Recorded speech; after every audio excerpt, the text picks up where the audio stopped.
on just what today looked like, what we see going forward. So I will tell you, today for me, very sad day. As I was coming to work, I drove up past a few of our schools, and I could see children. I could tell being, for the first time knowing that classes were canceled because maybe they had worked the third shift all night. We didn't get results from the vote till after 11, and children being turned away because classes were canceled, children crying. It was a sad day. This all day today, working with our team to really put a plan together to really talk about what's best to go forward.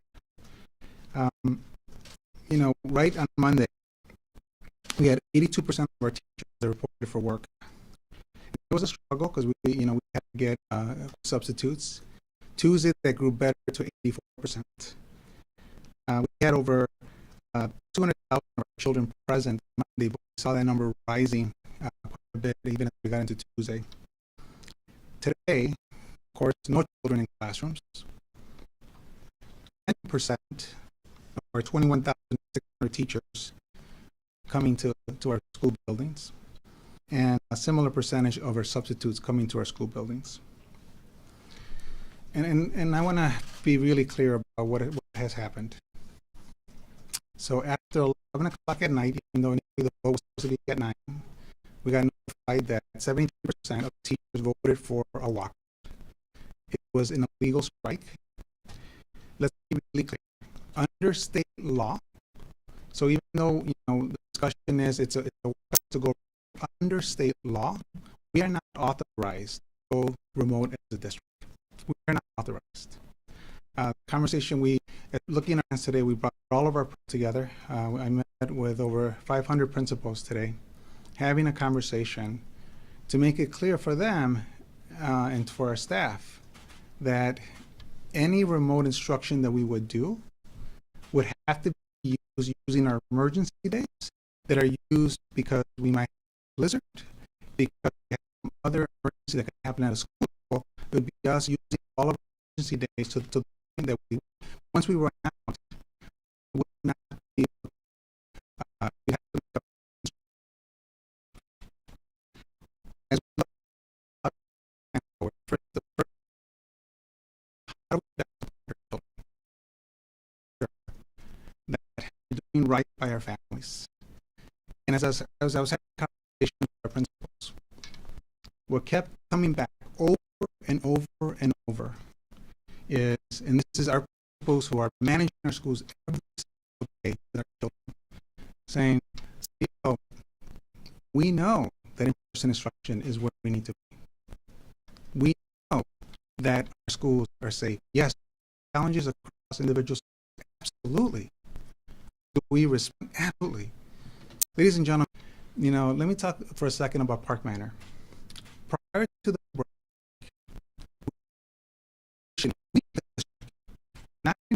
we classrooms to remote because we started seeing cases, potentially first signs of Omicron. We're aggressive. Immediately that turned on school so much that the break, 20 out of 21 teachers did not show up for work and said, we're just going to work from home. We're going to be remote. And I got to give credit where credit's due. 250 children, 230 did not show up. The largest class I had at Park Manor was 5 in kindergarten.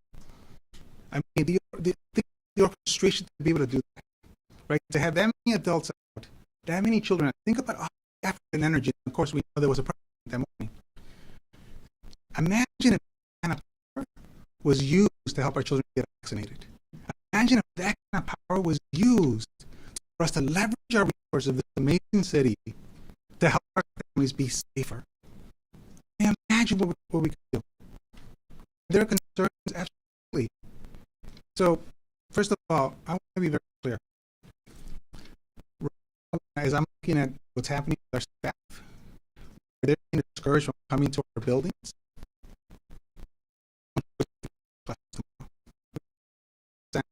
Another notice to families, I had a conversation with our principals, what's the best path forward? They came back to me and said, see, we got to continue to be the champions that advocate for in-person instruction. We know that is the right thing to do. And so we cannot give up that. In fact, here's what they asked of me. They said, allow us as early as Friday. Because in some schools they said, our staff are ready to resume again. They are ready.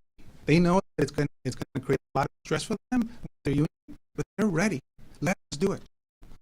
Other schools said, let us do it gradually. Whether it's helping children with doing packets that they can pick up for home, whether it's tutoring, whether it's enrichment, whether it's counseling for or high school students, they're right now going through the college process. Let us do it. Don't hold us back. And we talk to it, and we already operational risks. We are best service families this time, because I still cannot get over the circumstances that our families were put under. That they had no choice to be put under. We at night to the classes would be canceled. We didn't know whether we would have staff coming in. No choice at all. No real notice. And back to the again, the way I said, and so the path forward, the path. One stop.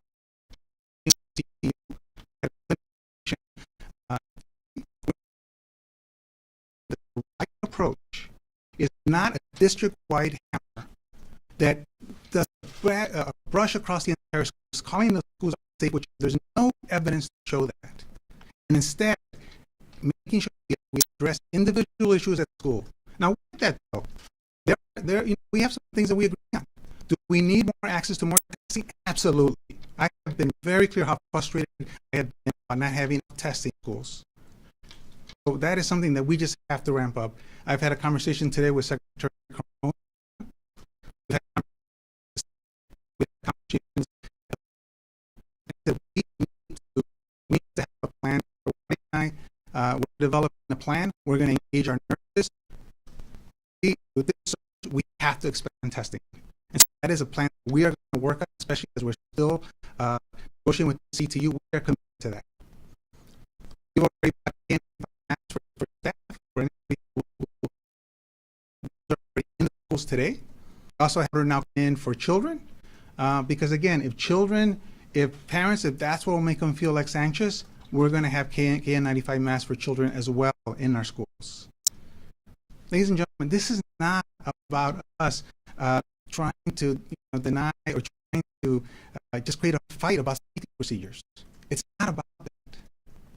But when you start intimidating families, start intimidating staff, when the one thing that we know, which is that the safest place for children to be is in our schools, the best place for them. We know what happened when we went remote last year.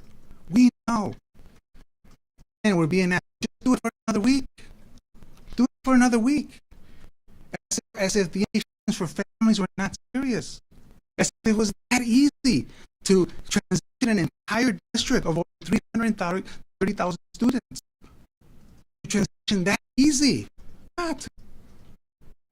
And that we're going to be able to get the quality that our students deserve, compound the pressure that already families have because they've been so short notice. And so our approach forward is going to be starting Friday. I welcome all my staff to come to the buildings. I welcome them to come and join us to support our families, to support our children, and we will build children and allow schools starting as early as Friday to have children coming in for all services, and we'll continue gradually building up after we have these conversations with you. With that, I will bring the mayor. Thank you.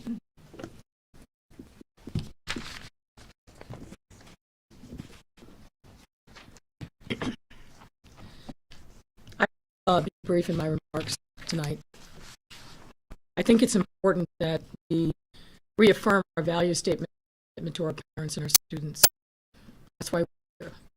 We're here to build an education system that wraps its arms around our young people and provides them with the opportunity for them to be successful the rest of their lives, to be nurtured, body and soul every day. That's what education system that we parents. And as I stand before you tonight, I have to ask myself again, why are we here at this moment? Why are we here again when we know the safest place for our children is in school? Why are we here again when we know that our schools are safe? We put over $100 million of resources into our schools over the last 2 years. Over $100 million in ventilation, in retrofitting classrooms, and making sure that we have masks, school safety teams. The list goes on and on. Why, when we've done that in partnership and at the behest of GTU, are we here again today? Why are we here when you heard CEO Martinez say that over the course of the last few months, when we've seen the surge in cases, this CPS has been nimble in adjusting at the school level, whether it's a class, whether it's a school itself, to keep those kids safe and go remote if necessary, but only if necessary. I said this last night. In a time of crisis related to this pandemic, the worst possible thing that we can do is abandon the science, abandon the data. I've stood before you 20 plus months since this pandemic first came to our shores. We're almost in sight of 2 years of dealing with this.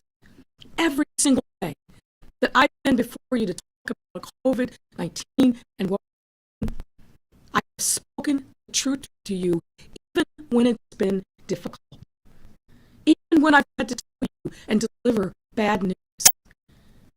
Because we believe in the truth, we believe in the science, we believe in the data, we believe in teaching you like the adults that you are, and giving you the information that you can use to help protect yourself and your families.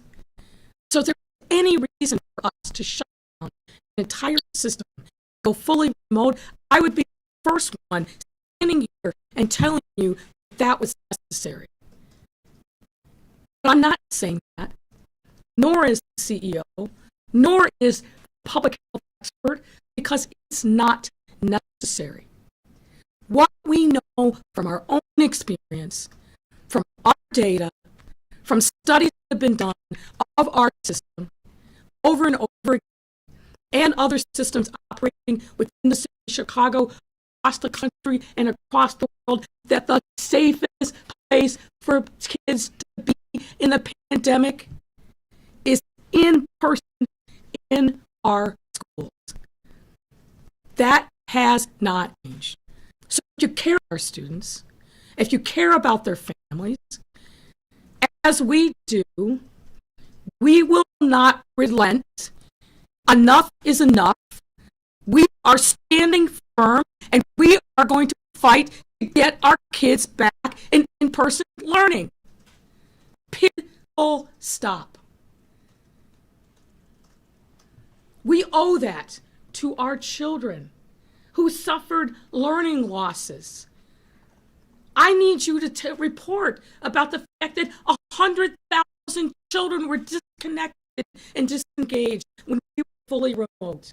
100,000 mostly Black and brown and poor kids who weren't learning. We have to make up a lot of ground with them. And just when we're starting to do that, CT pulls the rug right out from under them. Right? Fair? The data and the science tell us a different result should follow? It's not. And when will be the end of this if we capitulate and give in this time, as trying to force us unilaterally to do? There will be no end in ever. We are willing to work with the CTU as we have been for 6 months, every week at the bargaining table. My challenge to them is come to the bargaining table every day, not for 3 hours as happened today. 3 hours. Come every day for 8, 10, 12 hours, 16 hours, 20 hours, whatever it takes, every single day. Because that's what was required. That's with a sense of urgency. That's what will respect our children and their families. Don't tell me you'll meet us tomorrow afternoon. Show up tomorrow morning, 8 a.m., and get a deal done. Don't tell me that you reject our deal and don't come back with any kind of a counter. That's not negotiating. I will not allow them to take our children hostage. I will not allow them to compromise the future of this generation of CPS students. That is not going to happen. I am grateful for all the outreach from parents, from teachers, from folks who just care about the health and well-being of our city that have come to me and my team personally today and telling us to stay strong, to hold the course. We're in the right here. We know we are because we're on the side of our parents and their students. And as long as we're on the side of our parents and students, we're always going to be in the right. It's going to be in the right. We're going to listen to our parents. We're going to make sure their voices are at the table. We're going to listen to what science and the data tell us. We're going to abandon it. And we're not going to let anybody put this moment of crisis in our city. And make people see. But the thing that we need to do is hold firm to the science and the data that tells us over and over again schools are safe. Our schools are safe. No question about it. And there's nothing that anybody can tell us differently because it will be true. We know from our own experience, we know from the past data that forward, our schools are safe, and that is the best place for our children to be. I'm not going to preside over a city or a school system that abandons our children. And going fully remote, and don't kid yourselves, it's going to be January 18th. They first told us it would just be, and at the last minute today, they said January 18th, immediately right after Martin Luther King Day. But do we have any guarantee from them that this arbitrary date that they picked will be the date? We don't. We don't. So the doors of our schoolhouse are open. We want our students and our teachers and our staff back on Friday. Anybody who does that will be paid. Anybody who shows up for our kids and honors their obligation, we will welcome with open arms. That those who do not, we will not pay. We will not pay you for an unlawful unilateral strike. We will not pay you to abandon your posts and your children at a time when they and their families need us most. It will not happen on my watch. It will not happen. Come to the table and come with proposals that make sense. And let me remind us what are the two major sticking points. One, he wants to be able to shut down the entire district, and they want us to agree to a set of metrics that would do just that. We will not do that. There's no basis to shut down an entire school district. You've heard it from already. We've heard it from all the epidemiologists, all the tests that have been done. There's no basis to do that. We're not going to play that game. If there's a need for us to shut down a classroom or a school, we'll do it. And we put a proposal on the table that I think honors our commitment and our obligation and reflects what we've been doing this entire school year When there's a challenge, when there's a problem, we will pivot. And if we need to go to remote on a classroom by classroom basis or a school by school basis, we will do that. But we will do that based upon the data and the science. And we are not going to let anyone dictate to us anything different that doesn't comport with the data and the science. That's conflict one. Conflict two, testing. Heard me say this last night. Here's what the CTE wants us to agree to. They want us to agree to an opt-out system. What does that mean?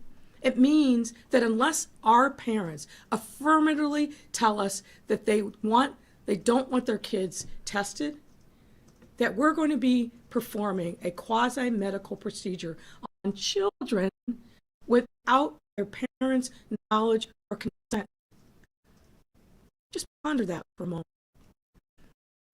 As a parent of a child, I would be outraged if was doing anything with my child that I didn't know about and I didn't affirmatively authorize. Why would we take that option away from parents? We're not going to do that. Up with a different plan. We put other proposals on the table. We're willing to work on them. But the one thing we will not do is we are not going to rob parents of their right and their obligation to tell us if we want testing or not our children. It's not going to happen. It's morally wrong. It's repugnant to me personally. And it opens up the district for liability of untold proportions. We will not do that. We will work on it. We'll get to a better Dr. Arnett talked about some things that we put on the table, but we're not going to rob parents of knowledge, the ability to know whether or not they want their children tested. It's outrageous, and we're not going to agree to that. Period. We're not going to rob parents again of their rights and their voice. Parents have to be at the center of this, as are their children. And we're going to make sure every single day they are. CTE leadership, get to the bargaining table tomorrow morning, not in the afternoon, tomorrow morning. Bargain with us hard all day long in good faith. We will be there, ready to go. First thing in the morning. Don't tell us sometime in the afternoon. That's unacceptable. Children's lives are hanging in the balance. Our parents need predictability and stability in this system, which requires us to be adults, get to the bargaining table, and get a deal done. We can't do that if we're playing games and not spending the time and the hard work that it takes to reach an agreement. Get to the table. We're there. We will be there. We will be there waiting. We will be there ready and good faith to engage in constructive dialogue. But don't tell me you're too busy and can't do it until the afternoon. Tell that to the parents who are trying to figure out and scramble for child care, trying to figure out whether or not they're going to have to give up a job again. Tell that to the parents who have spent money to build papers because kids have suffered through learning loss. Tell to the children who have suffered trauma and emotional pain because they've been isolated and torn away from their social networks. When you tell me you're too busy to be at the table all day long to get a deal done, you tell that to our parents and those kids who are suffering and depend upon us to do the right thing for them. We will. We're not abandoning our parents and our students ever.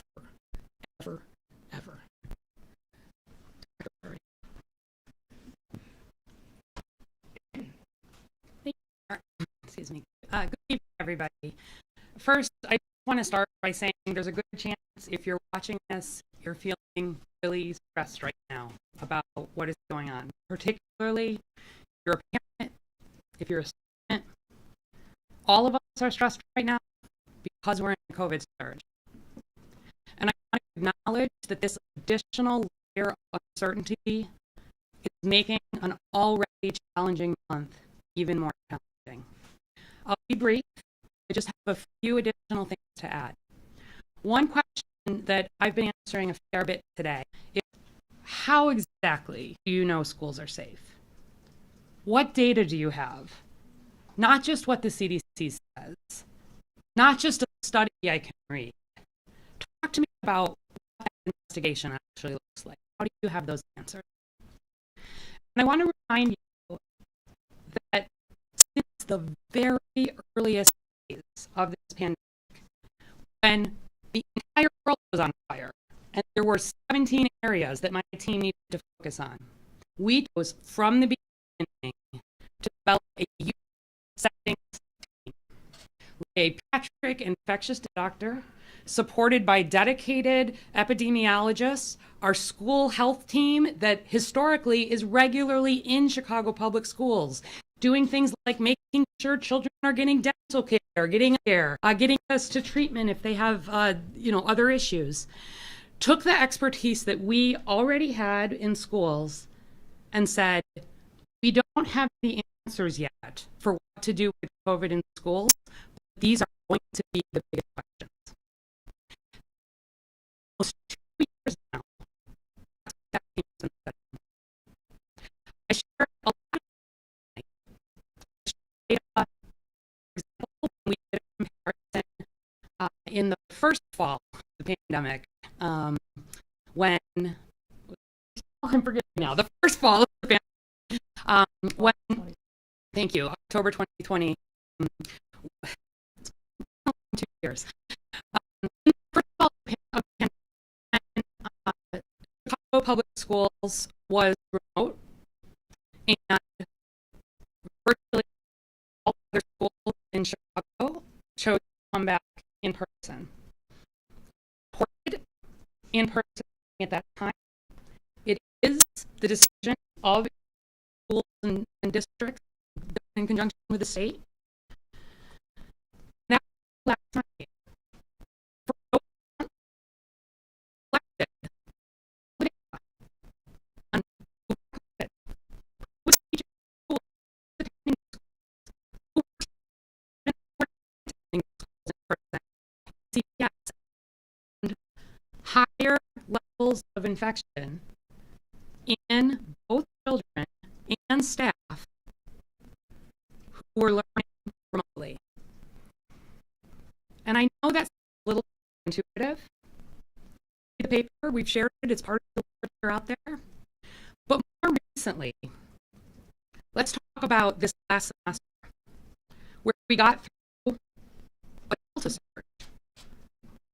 And during that Delta surge, that team, experts in child health, child infectious disease, keeping schools safe, that has been working not just with CPS, but with all of our schools around the ventilation measures, around what is happening for masking, around problem solving for distancing and cohorting, yes, around testing, and I'll talk a little bit about that in just a minute. CPS has taken a particularly conservative approach to COVID mitigation. And I think that's a lot of worry. So, for example, there have been a lot of people in quarantine. Do you know children who are quarantined? Remember who gets quarantined. Someone is quarantined if they are a close contact of someone that has COVID-19. When we have cases in any school, any case where there have been close contacts, where kids have to take the mask off to eat lunch, where elementary schools are gathering and you didn't know who was in, where you're moving between classes, very conservative approach. That's why thousands of kids are getting quarantined. What percentage of those children subsequently developed COVID or tested positive? What do you think? Depending on the week, between 1% and 3.4%. Meaning that depending on the week, between 96 and 99% of the children who were close contacts to the point that they were quarantined in school not go on to develop COVID. That is because these mitigation measures are in place. We also compares what is CPS is our non-CPS schools. We hear also if we're seeing significant differences or changes, we investigate them, and we haven't. Our other school systems are open right now. Yes, are they having challenges having new jobs? We're all in COVID surge. Are there individual schools that need to flip? If staff or students needing to get out for isolation, yes, you support the course or in full support of these metrics around closing a school. It's important that you can get the operational things that you need to be able to have appropriate instruction. The other piece of data I want to share is about vaccine related to schools in Chicago. Let's take this last, since we opened in the fall. Every time there are multiple cases identified in a school within a period of could be a school transmission. The team is consulting with the CDC team, people who day in, day out worry about outbreaks in school, not new because of COVID. Can we rule out school transmission or can we not? You have who are siblings, kids are a lot higher than the spread was home. Do we have a student who is a known close contact in another setting where there's been known to be transmission? Yeah, that's more likely. If we cannot rule out in-school transmission, meaning that, yeah, may have been transmission here, we count that every time. We call it a cluster or an outbreak, depending on the size. We did that starting this fall when there were 2 cases. Even if there was one student where we could rule out admission, one other student, or one teacher to one other teacher, or one student to teacher, we keep track of all of that. And in the hundreds of schools across all of the months, do you know how many of those clusters we saw? A little bit over 50. And the average size of those clusters or outbreaks was 2.5. Meaning, when we investigated, we were not seeing a student or a staff member in school spreading to 20 students. We were not seeing whole classrooms get COVID. We were not seeing whole grades get COVID. And so when we make these recommendations, we look to see, are we missing anything? Let's compare. What do the numbers look like in New York? What do they look like in LA? What do they look like in New Orleans? Are our positivity in the range we would expect? Is the amount of outbreaks or these clusters anything more than we would expect to be seeing? If we have a concern about a school where there is an outbreak or a cluster, my team is then in there with CPS saying, what happened here? What went wrong? Are you taking your masks off when you shouldn't be? Did you not adhere to a certain protocol? We act to prevent that from happening again. So can I guarantee that a child or a staff member would get COVID in school? I can't. Is the chance high that it absolutely is not? Where we see children and students and staff and really everybody in Chicago get COVID for the most part is when we let our guard down. Our case investigators and contact tracers have been investigating COVID cases for 2 years now. They have a lot of experience in understanding the disease, where likely spread was. Most of the time, it does tend to be at home. That's not in any way, that's not about unsafe procedures at home. It's about that's where we let our guard down. And so, yes, there are studies, yes, there's data, but right here in Chicago, including right in Chicago public schools, we've seen nothing different with COVID than we have in the other schools. Nothing different from what we've seen large school districts for operational improvement. And my team today has been working very hard to support CPS in coming to a conclusion in this debate. We said, let's get the kid N95s. No problem. Do it. Spend it. I don't care what it costs. Do I think that a child needs a KN95? I do not. Makes people feel more comfortable. KN95s for everybody as long as they want them. They're already available for staff, for whom I think it could make more sense. In the same way, I would like to see more testing. I'm in agreement with the Chicago Teachers Union on that. And my team has worked with CPS to figure out how we should do that. We've been on the phone with everybody today, from the top of the federal chain to anybody who is selling authorized FDA tests across this country. We have to figure out the personnel to administer these tests. And my ask really around this is that we would be working with, for example, our school nurses in the schools. I would ask school nurses to be willing to be part of testing, case investigation, contact tracing in Chicago public schools. We can commit more testing resources. We've already got that well underway. We test results, PCR, from the first day of school, coming back less than 24 hours. In a city right now that is doing 8,000 tests every day, times what we in our first pandemic, let me tell you, that's not easy to pull off. We are seeing turnaround times of 4 days and 5 days, and we're also working on that. The vendor that we're using for CPS, put additional staffing on, additional resources in, saying we've got to speed this up, we've got to build confidence. In the same way, I'd like to get rapid tests more available. I told you yesterday, does PH have any? Are moving every rock right now to find some? We are. We'll get them. My worry is not whether we have rapid testing.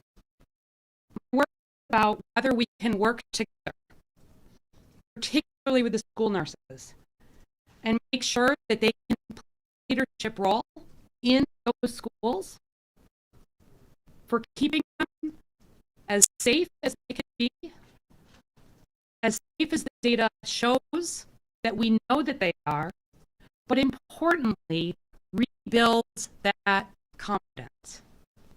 Because when we don't have confidence in our schools, what do we have? I'm really impressed by a lot of the work CPS does every single day. A lot that you don't see behind the scenes. There are more resources needed. And I think partnering together with CPS around issues like making sure nurses are part of an expanded testing program is a really step in the right direction. So I'm very hopeful this will be resolved soon. You know, there's press. Big things, there's agreement. Is to continue to provide that data, to continue to provide guidance, not this far, and continue to take us forward. To ask to our staff and frustrated, I would ask kids who are disappointed not having the opportunity to school again tomorrow. Recognize that there's one thing that you can do today to help us with the situation. What is that? Vaccinated. Make an admit. The child is not vaccinated yet. We all want to get back to school. There is agreement everywhere. More important than testing, than ventilation, than masking, than distancing, although these things are important and they are in place, is vaccination. The more we can have our schools vaccinated, the more everybody, parents, teachers, community members can feel confident these schools are even than they were before vaccine. Not going to go about how effective vaccines are, they work. It's a severe illness for us. And so we are seeing in schools with very high vaccination rates, very little concern about COVID-19. So what you can do today, if you are feeling frustrated, and I know you are, talk to somebody who isn't vaccinated. Make that appointment for a booster for someone who lives in your household. Do not be worried about something like, not make the top priority something like whether my child can get a test in a moment if your child is not vaccinated. A test is a moment in time. It is important. We're very committed to doing more. I think we should do more. We're supporting CPS in doing that. But to actually prevent infection, prevent severe disease, it is about vaccine. So I'll end by saying that while we're working on a return of education, testing continues. Public schools. 100 sites are open for testing tomorrow. They're on the website. We've not stopped any of that. Your kids can come in, get a test. Please do. We're on scaling things up. Vaccination sites are open. Not just in CPS and in the regional sites, but around the city. This weekend, CBPH is standing up another large mass vaccination clinic at our city. As you know, we've been doing on the weekend. Saturday and Sunday, pediatric vaccine, adult vaccine boosters. Check up/COVIDVax. Or any questions or needs, 312-746-4835. We are the only large city in the U.S. that will bring vaccine to your home free of charge, 7 days a week into the evening. Why do we do that? We want no barriers to vaccination. And we see some of the states that are least vaccinated being the first to raise their hand for at-home vaccine. So we've transitioned a lot of our resources to double down on that. We were at 1,300 addresses just over this past week. That's a lot of individual sites. But we'll keep at it. Make that appointment today. Get your child vaccinated. Get yourself and your family vaccinated. That's what you can do to help us get this resolved. Behind the scenes, working hard, and my only wish is we get this sorted and we get back to school as soon as possible. Thank you.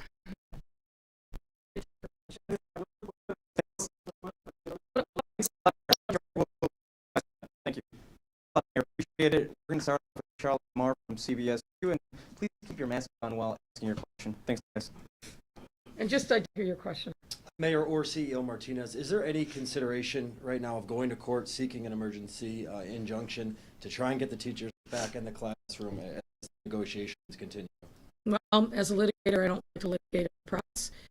We have taken something in that direction, and we'll see what happens tomorrow. We'd rather resolve this at the bargaining table. That's the best. Hold on. That's the best thing. That's in the best interest, I think, of all concerned. Litigation is litigation. Where we should get this done is to the bargaining table. It doesn't make sense that we've been at this for 6 months and we don't have a deal. We need to stop CTU moving the goalposts, narrow the range of issues, and get a deal done. Can you clarify where the process is with that litigation? We're considering all of our options, and we'll make a determination shortly as to which levers we're going to pull, depending on whether or not we make significant progress at the bargaining table. Has anything been filed? A Unfair Labor Practices complaint has been filed. Oh, sorry about that. Dr. Roddick, please. CDC science brief on transmission of visco in K schools again, and it says if community transmission is high and community vaccination is low, students are more likely to come to school while they're infectious. And then there's a whole section on screening, testing in K-12 schools, which can be a prevention strategy, especially as children are asymptomatic. Does the lack of tests nationwide have any bearing on the city's opposition to universal testing? I was wondering also, about whether or not the lack of supply of testing students want to take, including all students in high academy, and the lack of her available is that have any. Just asked to. Why don't you let her answer? Yes, ma'am. Sorry.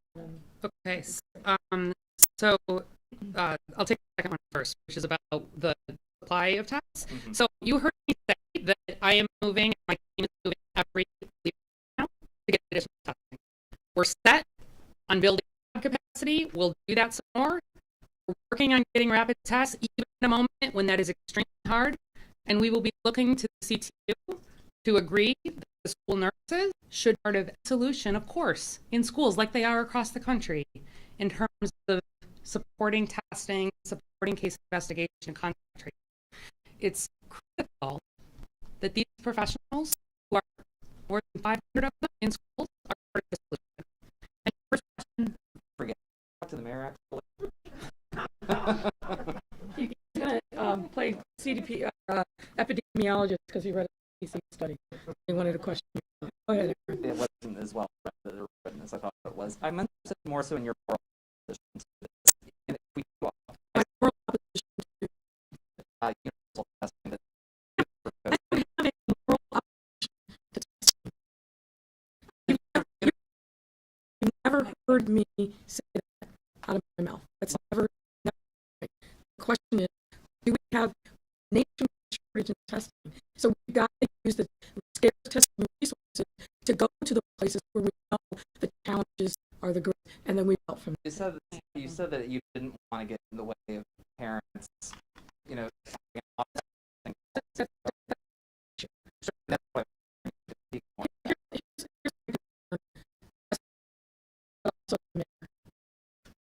Parents trust us with their children.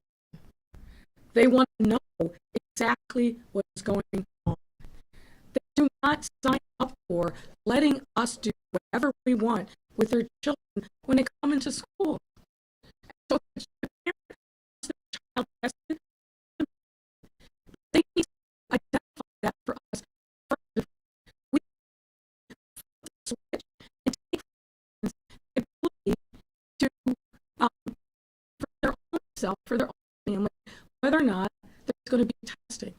That's what the CTU wants. To say to parents, last and final call, if you don't tell us affirmatively that you object to testing, we're testing your 3-year-old, your 4-year-old, your 5-year-old. I mean, in what world is that appropriate? That's my concern. Not only does that, I think, really erode, potential to erode trust that we are trying to steadily build every single day with our parents, the lawyer in me says that is a recipe for litigation disaster. We're not going to do that. We want to work with the parents to build a testing regime that makes sense. We want them to consent for their child to be tested. That's the smart, moral thing to do.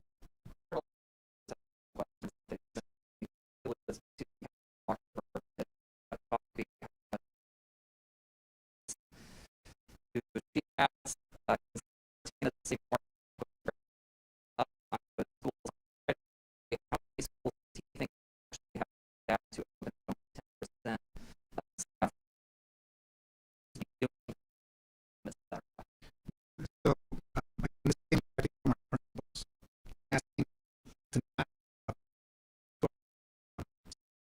staff that are ready to receive. So schools that have those resources, because tomorrow will be another day again. I welcome all of our schools are open, and schools to receive Friday. If that we how many staff show. So what I'm empowering schools, and this is the parents can take to virtual lessons, to meet children safely in person, all the range, helping children with college applications. We're still navigating that process, scholarships, providing therapy services for our diverse learners. So we've always said it's important for schools to be open. It's important to provide services, and with principals today limited to just non-academic services, please allow us to do more. And so that is what we're doing. That kicks off Friday. We will provide updates to families, but the schools will actually be in communication with parents on a regular basis. In the meantime, we need the buildings so we can provide more staff because they need us more than ever. And we need, frankly, the union to not discourage staff to come in to work and to support their families.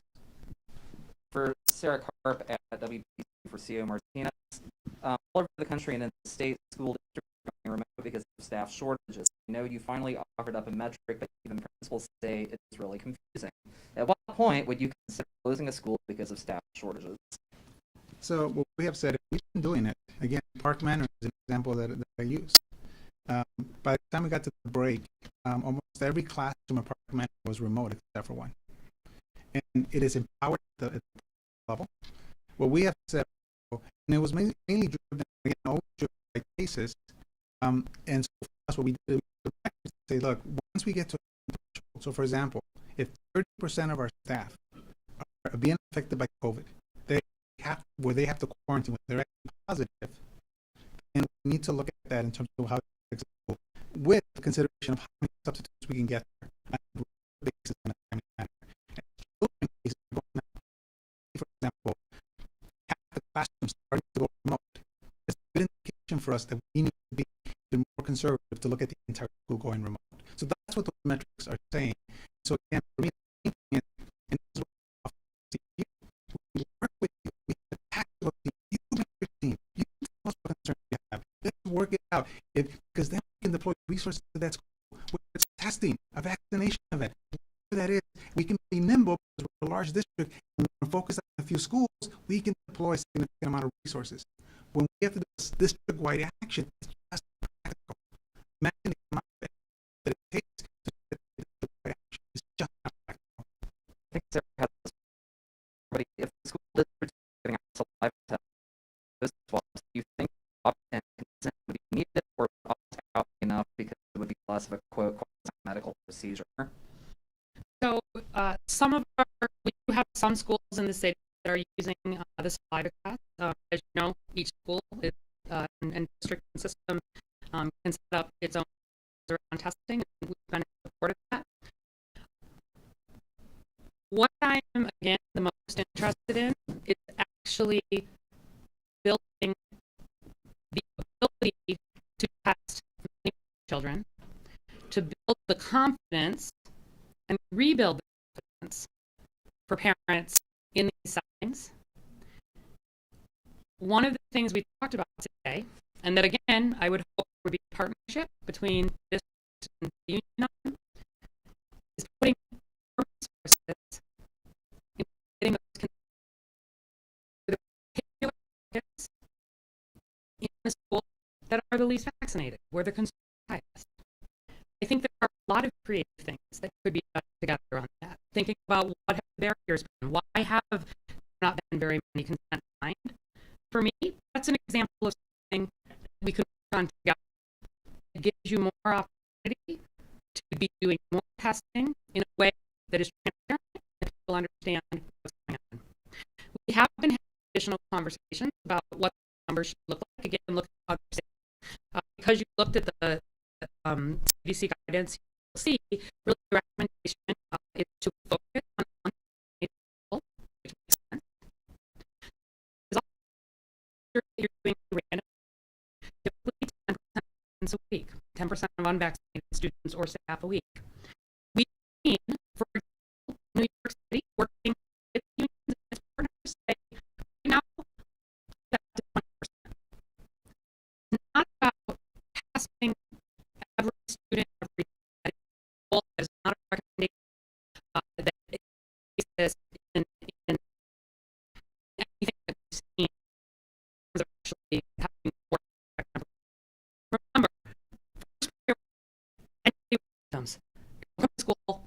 they can get a test.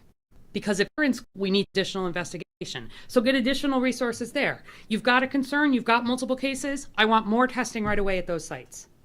What I don't want to do is test everybody every day in some of the schools where we've got 90% vaccination. That makes no sense.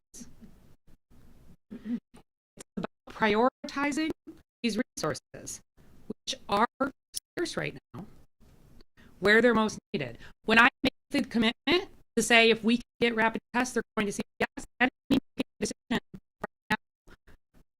You might not have any for the healthcare system. You might not have many for our homeless shelters. I worry about that, but I worry more about the possibility of distraction on and on and on. These are the kinds of hard decisions that we make. Personnel, the number one thing. And so for the details of the school metrics, the details of the testing, that will be sorted out. There's nobody taking a hard line stance on any of this. But some of the fundamentals around making sure we're working together on getting consensus side, making sure we're working together again on having nurses be part of COVID control in schools. One of the biggest differences that we see compare what we're doing in other districts.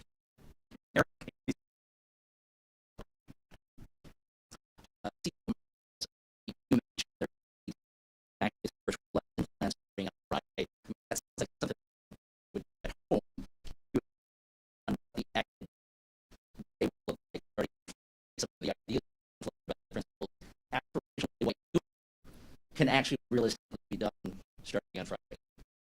So first of all, the most important thing is that we're not talking about a remote learning plan. Again, when we explored that district-wide for our people, and they said to me, said, CEO, we care about children. That's where your heart is at. We can do it. But here's what it would take: the amount of time. And here's the uncertainty that we have with only at this time 7% of our staff that are even reporting to the building. And it's such a small time frame. Are we going to actually be able to give children the support that they deserve? And so again, their request was, give us more flexibility. We're in different places across the city of where our staff are at, the comfort level that our families have. And so give us the flexibility, the wide range. So what I shared with you with examples, but to say that, to send the message that it's us working directly with our teachers and our principals to do what's right for families. And again, the only thing that holds it is having more staff in the buildings. And that is the plea that I continue to do because staff that want to come into and I heard from that, you know, they were Is on Friday within the buildings.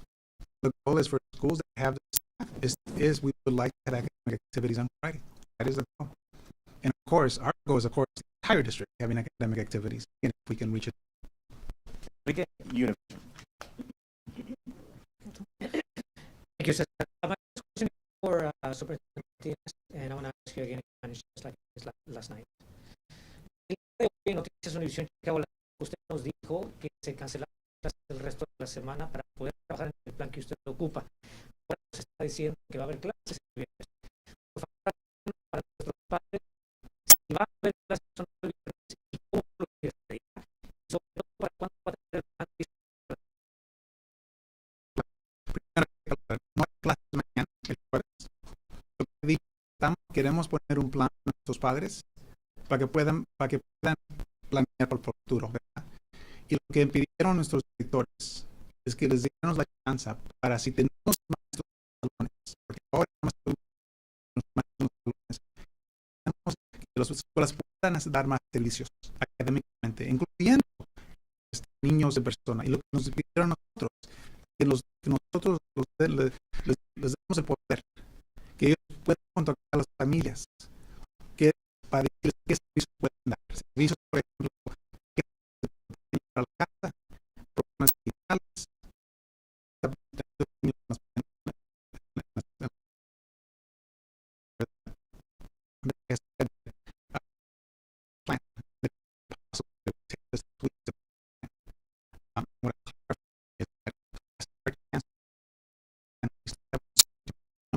will be in our buildings. Friday, what principal was to allow them to provide additional academic support to children, including in-person instruction, but to empower them based on the staff that were showing up, because my principals are in direct communication with their staff on a regular basis. And so for and again, with that, again, this is why we're still working to get the deal, because our plan is still we want our children to be in person.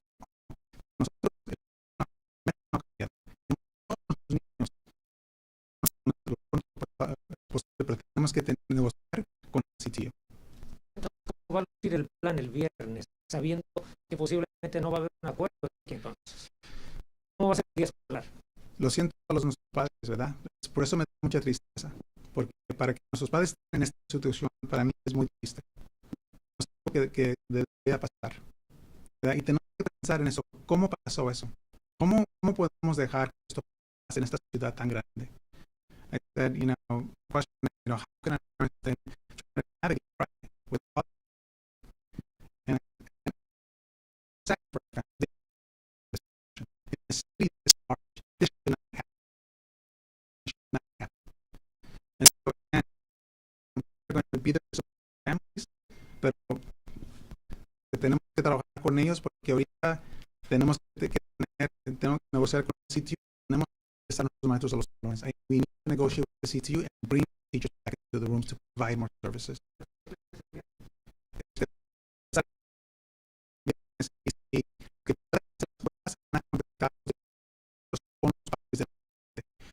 The services are encouraged services on Friday. The school will reach out to families based on what they buy Friday. Hillary, WG.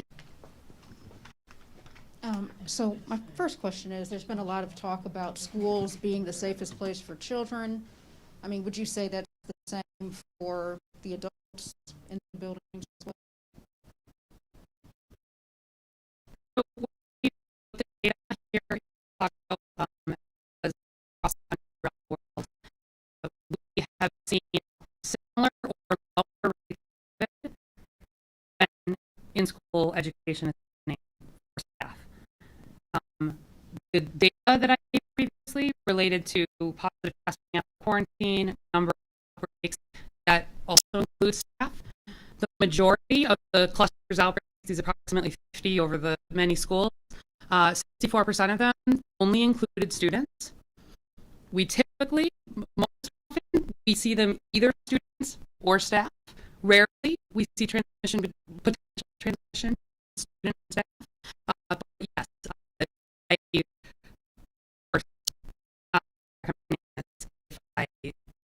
that teachers and others were at severe risk. I'm also reassured by the very high vaccination rate.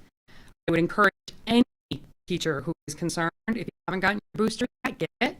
That's another layer, and we're seeing every day so clearly in the data, people who are fully vaccinated and boosted in this city are those who are winning this way. And then I have a question for the mayor as well.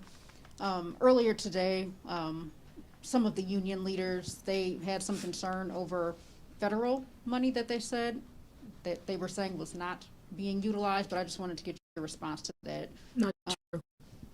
She mentioned $2 billion in federal. $2 billion federal money is not being utilized? No, not true. I mean, give me a break. $2 billion. Think about that.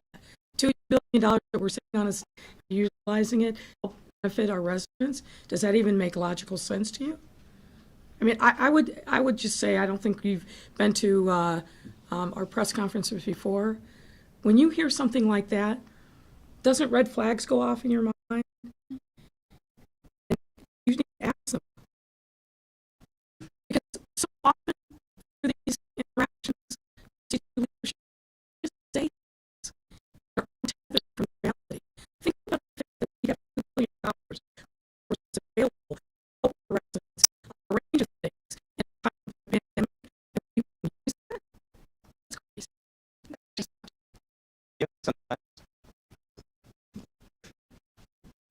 thank you for the members, Martinez. Are there any state or federal laws or the state mandating the testing or testing? It's policy that's being based upon. Elaborate more on that. told we don't take parents the right to tell us what they want to do with their children, particularly when we're talking about a quasi-medical procedure. It's kind of basic common sense. It's DC. The fact of the matter is that if we did something that then the parents connected to some adverse reaction to a child, imagine the liability that we would be opening up ourselves to. Got it. So then just no state or federal laws in place that you all are specifically looking to in that. It's called, we're not going to expose the district to potential liability for some harm that might be done, that a parent might later allege is connected with some authorized quasi-medical procedure.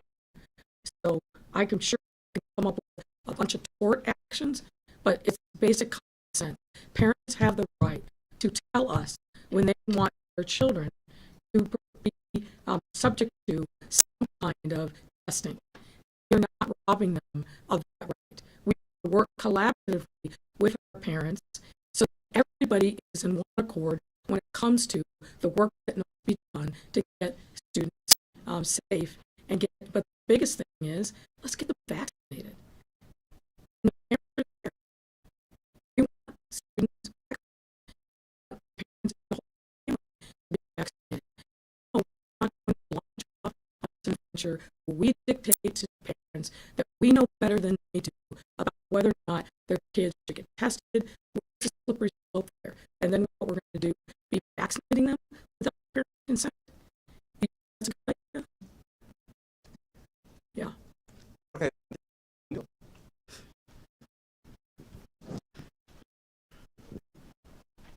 Para el señor Martínez. Para recapitular, ¿qué es lo que esta noche vayan a dormir? ¿Qué va a pasar aquí en los siguientes días?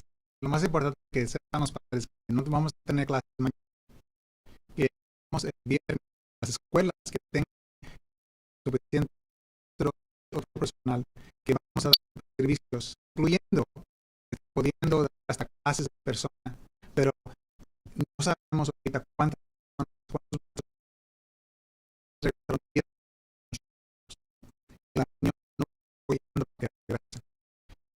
Y tener un trabajo con que estar de acuerdo, un acuerdo con el CPS que podemos regresar todos nuestros niños en persona, pero ahorita no puede pasar el viernes, pero dejar las escuelas. So, again, tomorrow class will start on Friday. Services, including academic services, including in-person instruction, as long as we have the staff in the building. And again, as a reminder, in order for our staff to be compensated, they have to work from the buildings. If you're not in the buildings, you will not be compensated. We're asking again, our family does the most.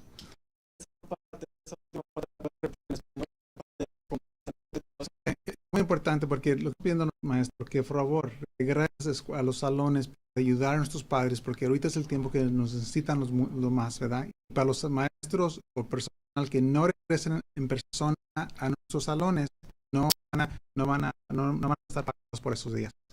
Entonces, para mí lo más importante ahorita es que regresen a nuestros maestros que trabajen con nosotros para tener podemos regresar niños más seguros y también ayudar a los que nos necesitan ahorita. Again, the priority right now is as staff to come back into our clubs, support our families when they need us the most. That's a wrap, everyone. Thank you very much. Thank you.